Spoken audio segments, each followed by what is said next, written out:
Hi, everyone. Thank you so much for having me, and thank you for the wonderful opportunity to talk with you all today. I'm excited to share some strategies around homework organization and time management, and field some questions from you all around how to best support kids with ADHD. This is something probably don't have to go over too far in depth with this group. I'm sure that you're quite familiar with what these symptoms of ADHD look like.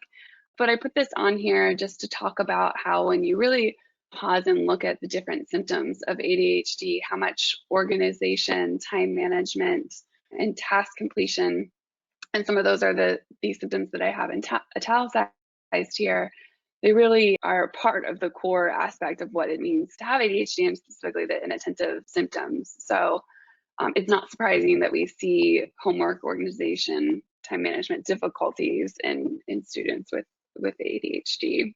And how that looks in the school context, the difficulties with organization, losing materials, forgetfulness, those symptoms, how they can appear in the school really impacts their homework assignments, whether they record things accurately, losing or misplacing materials either from school or on the way back, disorganized book bags, binders, bedroom, desk area, lockers, procrastination, and failing to plan ahead for larger tasks, and difficulties with focusing or disruptive behaviors perhaps in the classroom. So organization, time management, and planning skills are commonly discussed in the context of executive functions, and these skills are certainly aspects of executive functions. So I put this up here because there's a lot of different terminology that can be used around there. Sometimes you hear an executive functioning disorder, executive function treatments or interventions.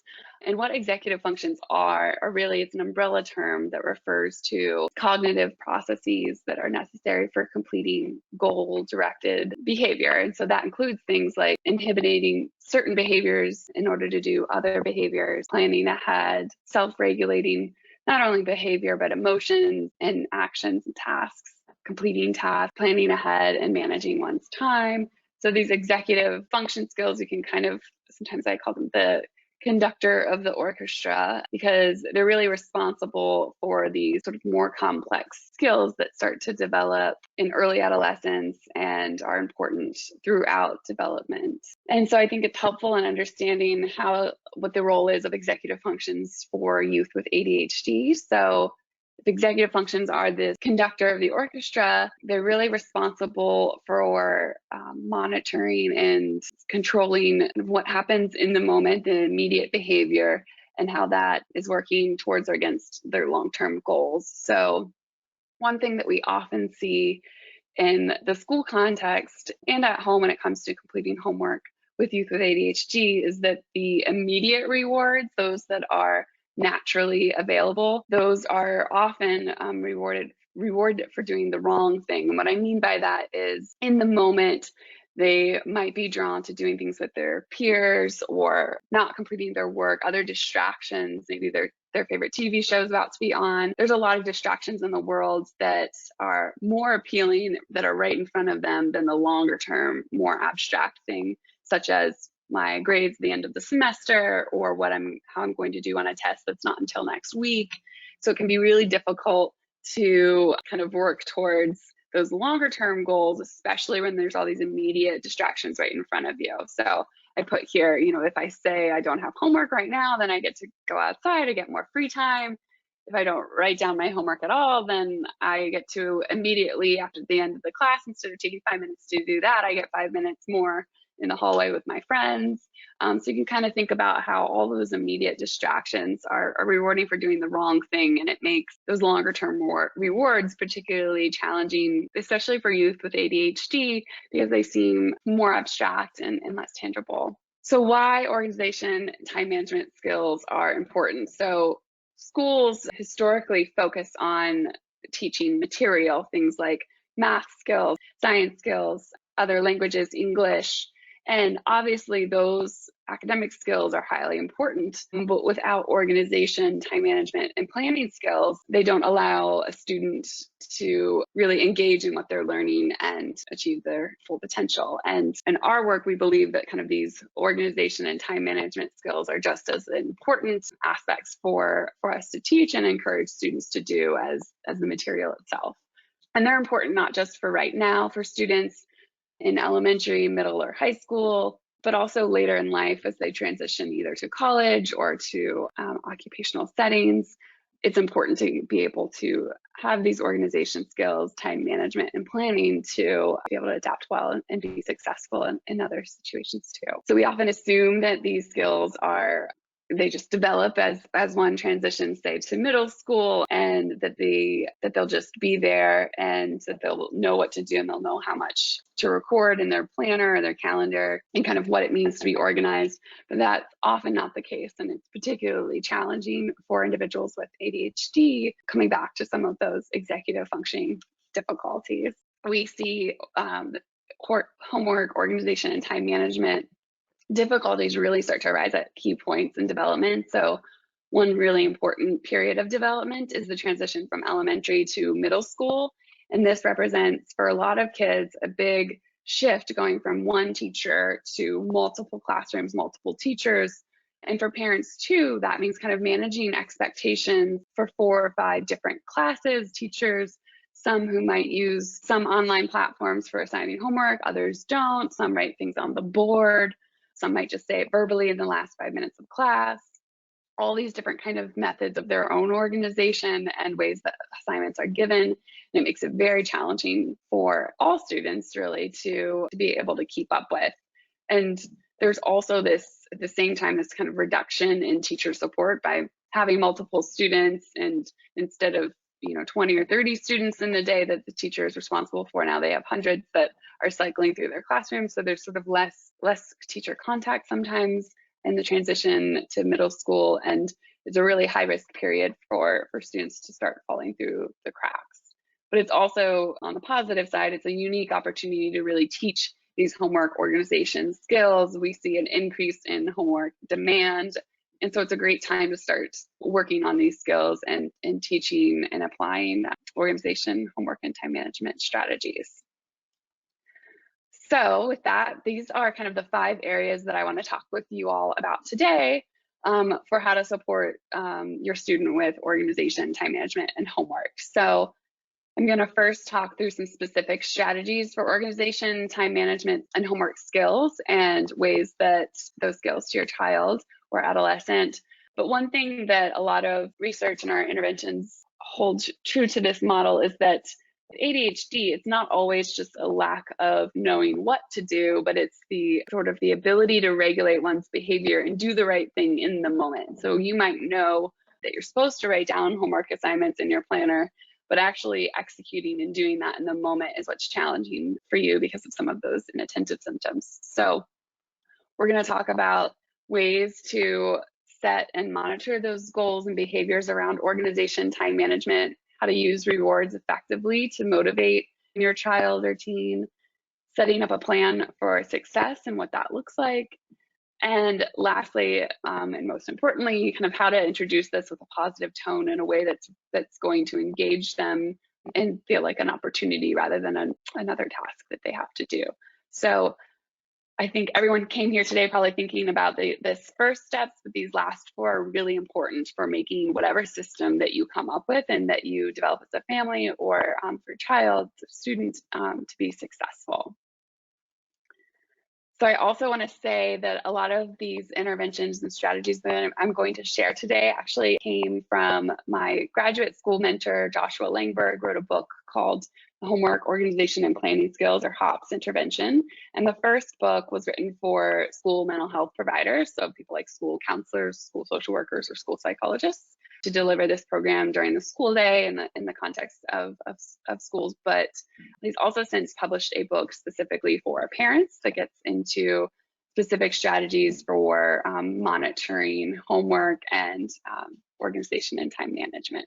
This homework completion cycle is something that we talk about in the HOPS intervention, but it's important when working with a student with ADHD to think about kind of where is the most impairment, kind of where is the most struggle. And when it comes to homework, this homework completion cycle kind of shows you each step of the process. There's a lot of areas and entry points for potential difficulties that one's ADHD symptoms could get in the way. So it starts with the teacher assigning work to be completed.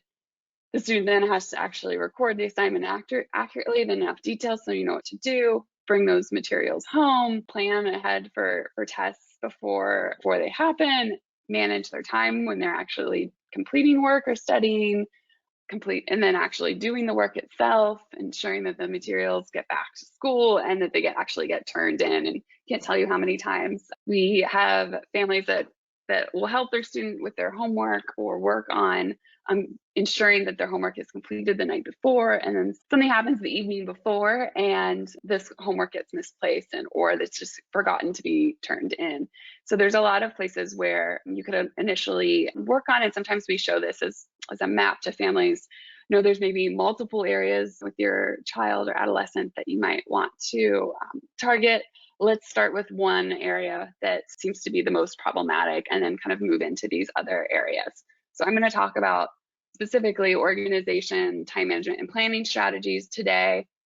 There's a lot of other strategies that we'll go into too, but these are helpful in just thinking through where should we start and where should we go from there. So starting with just organization. So this is one kind of module or strategy to try. So with organization, what we find is helpful is that we first focus on clearly defining what it means to be organized. And given that this isn't something that's often focused on by schools, that means kind of taking time to define what our expectations are around being organized. And sometimes if you ask, what do you want to see? And they say, well, I just want, them to be better organized. The child and the parent might come up with 10 different definitions of what that means. And so by sitting down and writing out these expectations of what it means to be organized very specifically, it really is the goal here is so that way both parties or all parties kind of understand what the expectations are, what it means to be organized, and what that actually looks like. So something that is sort of observable and measurable.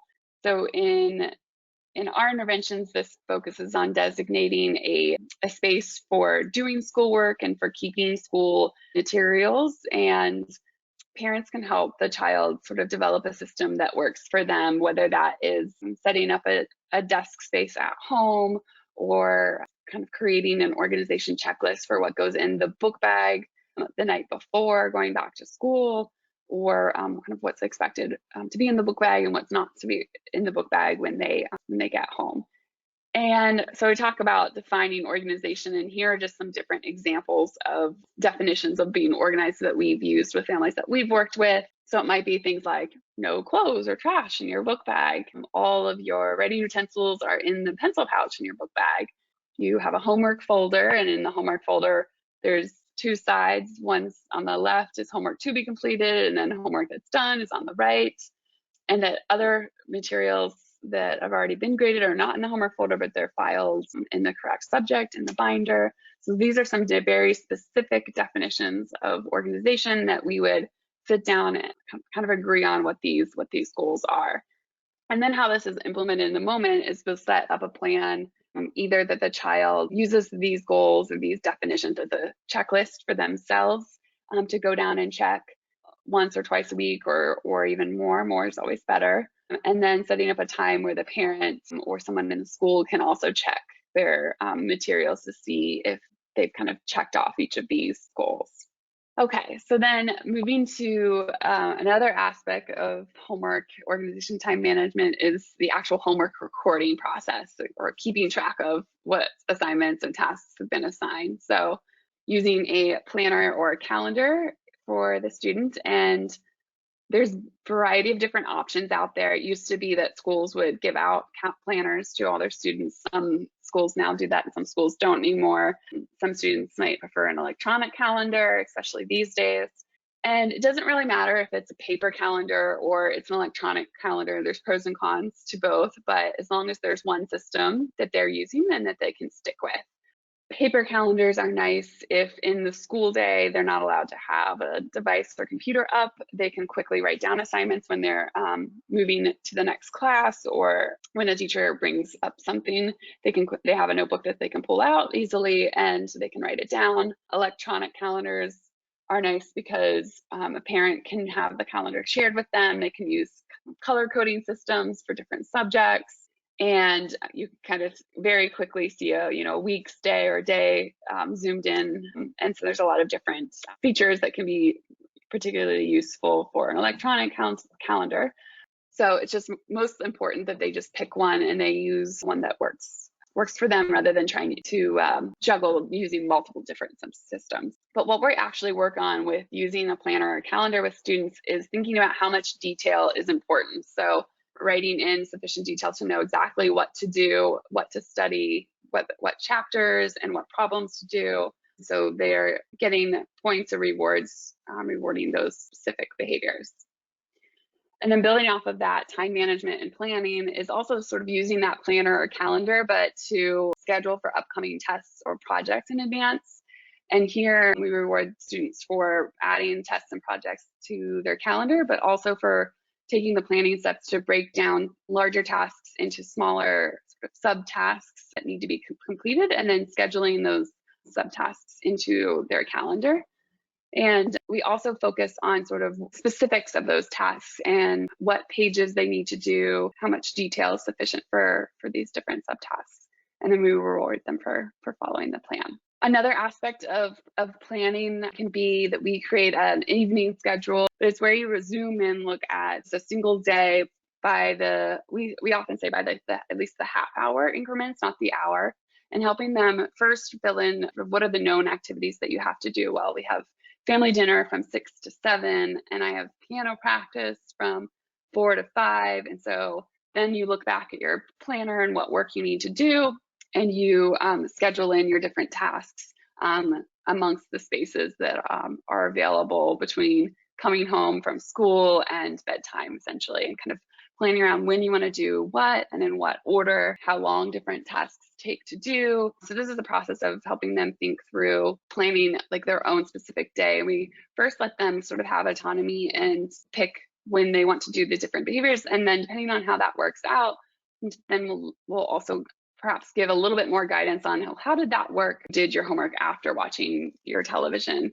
Last time, was it harder to focus? Did you feel more tired? Why don't this time we try finishing your harder tasks first and then doing your easier tasks later in the night? Here's an example of what an evening schedule is. It doesn't have to be in a fancy form or anything like that. It can either just be a zoomed in version of like a Google Calendar, or it can be a blank piece of paper where you write out what activities you're going to do, and then the note side is to write sort of the specifics of what you're going to do. So now I'm going to move into sort of the strategies for parents that really help these organization, time management, and planning skills particularly work. So these are sort of your global components that make this helpful. These are true for each of these skills. So I mentioned with organization, defining behavior and the importance of that.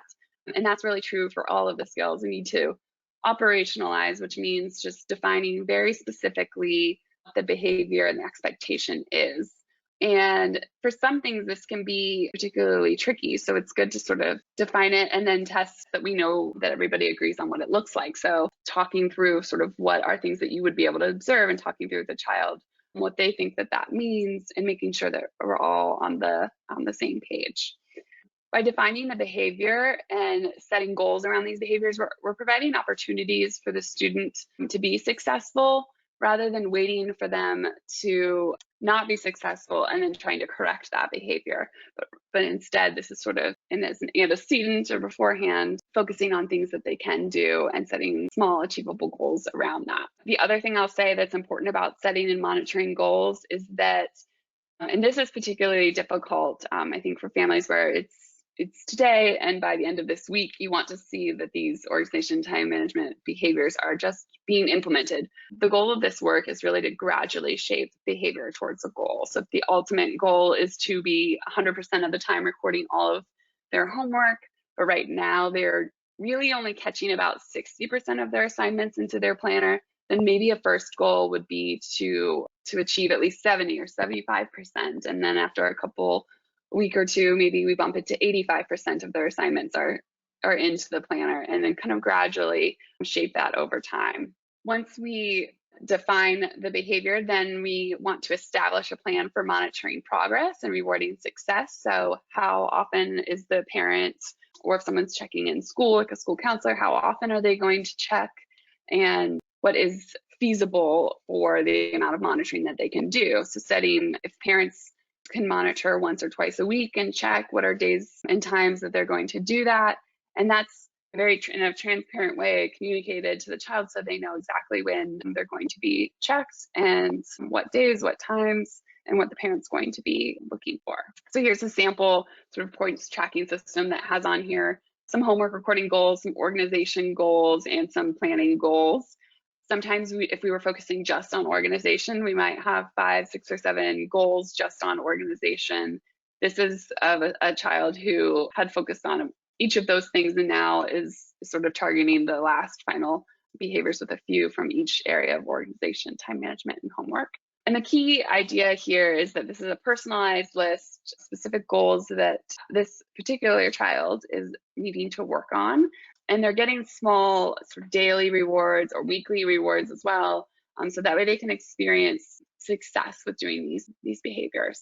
And the reason that we have daily rewards and daily reports earned is so that way when the child makes a mistake, which is bound to happen, especially among youth with ADHD, that they have a reason to kind of be motivated the next day. If they only have long-term rewards and they mess up on one day, then they sort of want to give up for the whole week, because what's the point of putting in the effort at this point? So that's why we have both short-term and long-term rewards to kind of keep that momentum and motivation going. Also want students to experience success quickly. And this is important, particularly for youth with ADHD who struggled a lot in school. We see this especially for adolescents who maybe have experienced a series of patterns of trying and failing and trying and failing when it comes to schools or different systems and their academic performance. And so they don't believe that they can achieve the goals that are set by their parents and their teachers. So we need to start small. And that's why we start just a little step above where they currently are, even if to a parent it doesn't feel like it's making much progress. When they experience that success, we're building an internal, intrinsic motivation to do these things, because when we feel that we're good at something or that we can be successful over something, we're more likely to keep working at it. And so if we set the bar too high, then we're just reinforcing everything that they've already experienced, which is that this is too hard, I'm going to give up, and there's no point in making any effort. So that's why we sort of try to set the bar low, get their buy-in and their motivation early on, and then take it from there. Here's just a little infographic on SMART goals. This isn't specific to homework, organization, time management, interventions. It's some acronym that's used in a lot of different programs around setting goals, but it's a good reminder when you're setting these goals that they should be specific, measurable, attainable or achievable, relevant to that child or individual, and time-based, so we know kind of when we use rewards to motivate the child for doing these target behaviors of these goals that we've set out. So rewards are really important. Point systems can be especially well for kind of tracking the behaviors that are done and the rewards that should be delivered. As I mentioned, they should be given frequently and they can add up to larger rewards, but we want both short-term and long-term rewards. So we like to use a rewards menu, and this is something that should be developed with your child where they add things to it.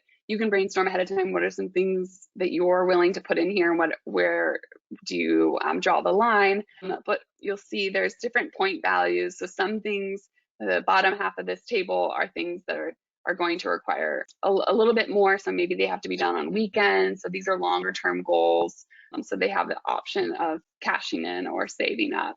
Then we like to set a plan. So we want to sit down, and sometimes we can call this a behavioral contract. Some for younger kids maybe don't like that term, but it's really just a plan for both parties, both the parent and the child, what you're going to do, how you want to be reminded, and when is the parent going to check these behaviors, where is it going to occur, And this is so that way everyone agrees to what you're going to do. If the child says, no, I want to set alarms in my phone, I don't want my parent to remind me, then it's the parent's job not to be asking them about it throughout the week.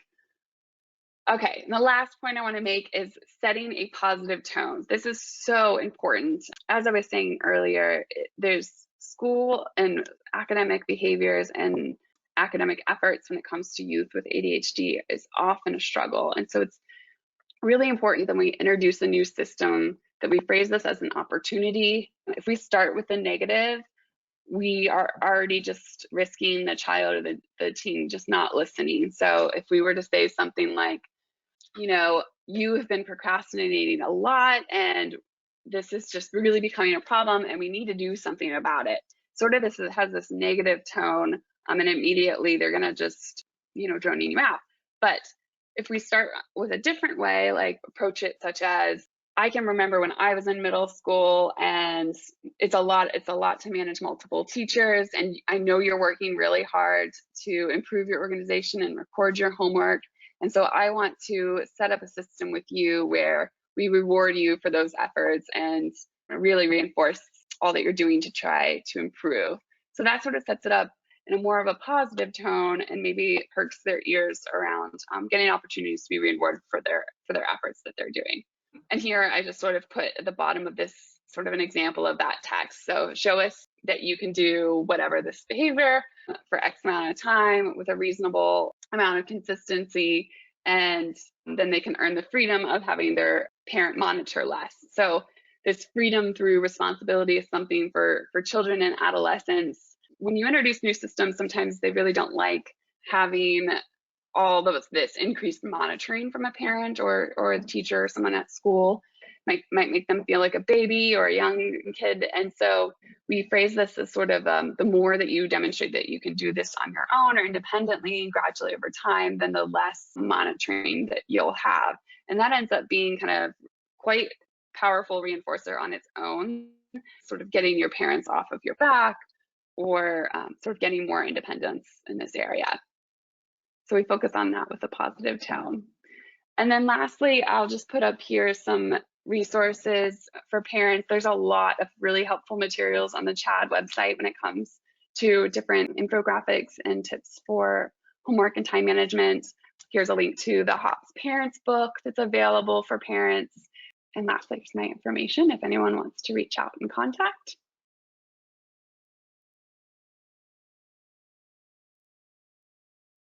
At what point do you seek counseling for CBT for difficulty in a teen motivating themselves? That's a great question. Thank you for that question.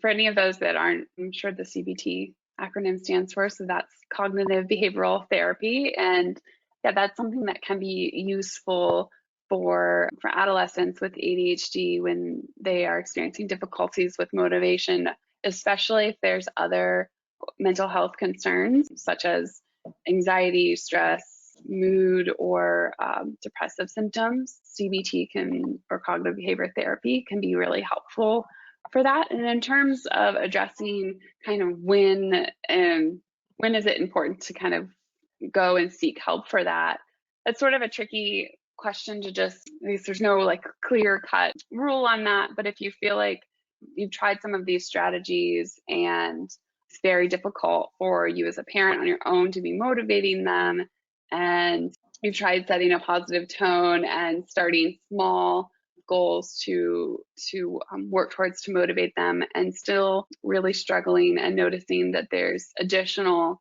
sort of mental health either concerns or potential areas where they might be struggling, then it's certainly helpful to seek help. And you can always, something that you can talk to your doctor about, your primary care doctor, or you could seek out, different mental health providers in your area to see whether that's something that could be beneficial to you, learn about what that would look like, what they would do, and see if that's something that could be helpful for your child. Do you have a recommendation for a specific how-to guide for setting up a point system? The details are often important, and many parent resources just tell you to do it, but don't necessarily tell you how. That's a great question. Thank you for that. That's helpful to hear. And I think you're right. A lot of them, a lot of resources you'll see are kind of vague out there of how to do it. And maybe the reason for that is that it really should be personalized. So reflecting back on some of the points that I made today, they should be behaviors that match whatever your child or your adolescent needs are. And thinking of that homework cycle, whether it focuses more on organization, homework, actual completing tasks and staying on focused, or planning ahead for things. So it can have different sort of targets in there. But I think the important thing is that whatever the behaviors, the targets, the goals are that you're earning points for, that they are specific, that they're measurable. So they're things that you can observe, and there's certain set times when they can happen or they can happen by. So we want the behaviors to be specific. They need to address sort of the things that your child needs to work on, and they need to be achievable. So we usually like, especially early on when first doing a point system with your child, we want them to experience success with it. So they need to be able to earn a reward, even if they don't have a perfect day where they earn all the points. And especially youth with ADHD, we wouldn't expect them to earn 100% of the points all the time, and not in the beginning. So we set goals with some of them being ones that we're pretty positive they're going to achieve. And then some of them might be a little bit harder for them to achieve. And this can be the hardest part for families or parents, because it really requires a lot of patience to set goals around some things that might feel weird, that setting a bar so low in the beginning. But we do really want to make sure that they're having success, so they are motivated by even using their point system at all. So setting achievable goals and then tying those points to something that the adolescent or the child cares about. So I'd say sometimes with really young children, they can be motivated by just getting that sticker on the points chart, or a star color filled in. Older youth or older and adolescents kind of need those points then to translate to certain privileges or rewards that they can earn, because the star itself might not be as motivating the older they get. So tying it to things that they care about, they're motivated by, and having a reward menu, so that way they have options to choose from, and that menu can always change. It's hard to suggest any one given menu or reward for a child, because what's motivating to children today, that's not cool tomorrow. So sometimes I don't put specific things up for that reason. Those are kind of the core things, making sure that it's specific behaviors, that it's something that can be feasibly checked, and that you agree on ahead of time. Are we going to check this every day?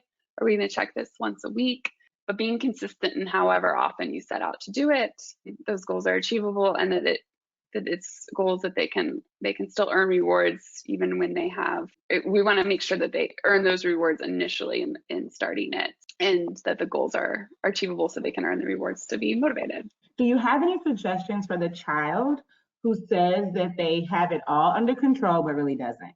They don't want the help, but clearly could use some coaching on organizing their time and organizing their work. Yeah, that is very common, I would say, and sort of developmentally appropriate for adolescents or older students to say things like that, because they are going through a place in their own development where they are growing in their autonomy and feeling like they can do things independently and take pride in kind of doing things independently without others' help the older they get. And so it's important to sort of respect that autonomy and that independence. But if it's obvious that it's not working out just because they say they've got it, then it doesn't necessarily mean that we should take their word that they have it under control if there's no evidence that they do. So sometimes one way that we'll approach this is sort of setting very concrete sort of next steps around this. So okay, you say that you're on top of your organization. If you don't lose anything in the next week, then I will keep doing it your way. But if you do lose something in the next week, then I'm going to suggest that we just try out doing this a different way. And then we talk about how we can approach that. Or maybe it's, I don't need help with my homework recording. I might first allow a little time, like I'd say no more than a week, of them, okay, do it your way and let's see how it goes. And then that way you kind of get their buy-in on whether that worked out or not. Sometimes that's one approach that can work. Other times You could, if you think it's sort of too critical to sort of wait and then assess, you could always go the route of saying something like, I know that you're working really hard to do this, and my goal isn't to be nagging you. And so I want to just set up a system where you kind of help define with me what it means to be organized or what it means to be homework. So that way, instead of me getting on you about this, I can be giving you rewards to encourage the efforts that you're doing. So kind of phrase it as an opportunity to reward them, because I think youth who want to kind of do it on their own and not be bothered by it are really looking to just sort of get their parents off their back, or not be nagged about it all the time. That might not necessarily mean that they need the help. And so that's one way to kind of phrase it, as an opportunity to reward them for the efforts that they are doing, kind of not acknowledging the fact that maybe they might be doing some of those things that you wish they were. For younger kids, mainly like 8 to 10, do you think that an ADHD coach would be helpful to prepare them to prep for middle school and some of those added pressures? It sort of depends on their school. I was talking earlier about sort of the transition to middle school being a good opportunity for learning these organization and time management strategies. It sort of depends on if they have enough work or projects that they can actually plan ahead for or manage their time for. Sometimes, depending on the student school and what homework kind of they're getting at age 8 to 10, sometimes that's a little too young to practice some of those skills, and we wouldn't expect them to have those skills yet, but they certainly come online in middle school. And it sort of just depends on the school and whether there's opportunities to do that. But I think certainly it's always great to get in the habit of doing these strategies and practicing before there's a problem or a problem area identified. And so it can be good to kind of develop these habits early on, but it sort of depends. The strategies that you have shared today, have you found them to be effective for children who have both ASD and ADHD? That's a great question. So in my work and research, I've not looked at samples of youth with ASD and ADHD, but there are actually other folks at Children's National where I work that do that specific area, and the intervention strategies are very similar. They focus on encouraging these organization, time management, and strategy skills. So not in my own specific work have I found that, but yes, there's a great deal out there, and it's very similar. That's a great question. And chapter reading can be difficult for youth with ADHD if, depending on the subject that they're reading, if that's something that's interesting to them or not. As you might know, certain subjects in school are harder to get through that homework assignment than others. Might be more easier if they're fun or they like that subject. And reading can be like that too. And I think as adults you can agree, if you're liking the content, it can be fun to kind of get through and pass the time, and you wouldn't even know it. But then other subjects, it can be really hard to sort of get through reading that material or that entire chapter. So we like to recommend a few things. One is you can use a timer. Timers can be helpful for sort of setting goals around how long you're going to read and stay on task with your reading, and sort of starting small. If right now they can only read for a couple of minutes before they start getting distracted, then maybe set the goal around 2 minutes, 5 minutes, 10 minutes. It kind of depends on their age range and where they're at, and kind of work on gradually rewarding staying on task with their reading. You can also reinforce the amount of pages that they read versus the time that they're spending reading, in order to reinforce or reward actually getting through the chapter instead of how long it takes. And then they might find that they're more efficient. Another thing that we've done in schools is finding kind of nonverbal ways to reward on-task behavior. And maybe sometimes it's, if we have a jar and we're putting pom-poms in a jar, and each, as a parent, you're just going to walk by while they're reading and monitor, and maybe you do it every 5 minutes, 10 minutes, maybe more frequent than that, and you drop a pom-pom in the jar, and it doesn't make a sound, so it's not going to distract them from the reading, but if they do happen to look up, they'll kind of see the jar getting fuller and fuller, so you're not stopping to praise them verbally, but you're reinforcing it, the time that's going by that they're staying on task. Another idea is to sort of set goals around just getting started. Sometimes they'll get put off chapter reading because it seems like it's going to require a lot of mental effort to get through. So you can kind of reward just getting started for 5 minutes. So those are some general strategies that I think work well How does one align your program or the strategies and tips that you shared with the child's IEP, particularly due to probable frequent change to the home program, keeping in concert with the IEP? So sometimes we'll have specific organization goals written into an IEP. Sometimes they won't be, because you're right, we're gradually shaping these behaviors, so the goals might change. And kind of the way things that are worded in IEPs, they like them to be concrete and specific, the IEP goals, but they also they don't change as frequently as you would need, a point system or checklist that you're using at home or at school to change as you're shaping behavior over time. Maybe they change once a year, sometimes even less frequent than that in the IEPs. So perhaps it can be written a little bit more broader or higher level of, completing an organization checklist or working on homework recording with their school counselor or their teacher. Another common accommodation that parents ask about with IEPs or 504 plans is reduced homework load for students with ADHD, and whether that's appropriate for going in their IEP. And that's can be a double-edged sword. I think it's better if we focus on helping the student to build these skills, so that way they have sort of the knowledge and the skills to execute these things even when those accommodations aren't in place. So we want them to be able to do the same amount of work as others eventually.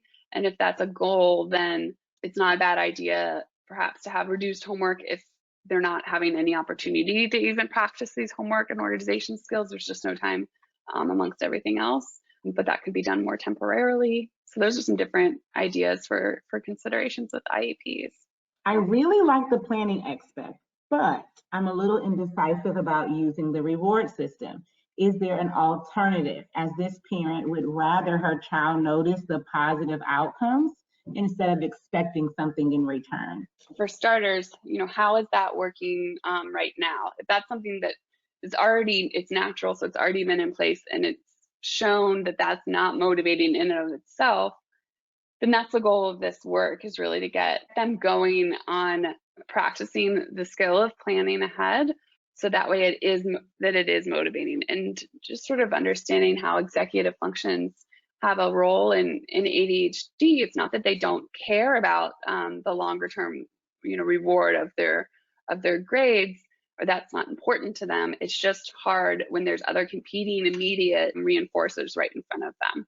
So the purpose of rewarding behaviors is behaviors that are, rewarding them more in the short term, is that we're sort of breaking down those longer term goals to make them more short term. And rewards, can also they can look different for different families. They can be privileges. They could be things that you might do anyway, but now you're just structuring when you do them. So, once you come home and you've completed your homework, or you've written X amount of tests and projects in your planner, then you will have free time. So you can sort of set it up as like a win then, just structuring their day after school and how they use their time. And that can kind of be their own privilege.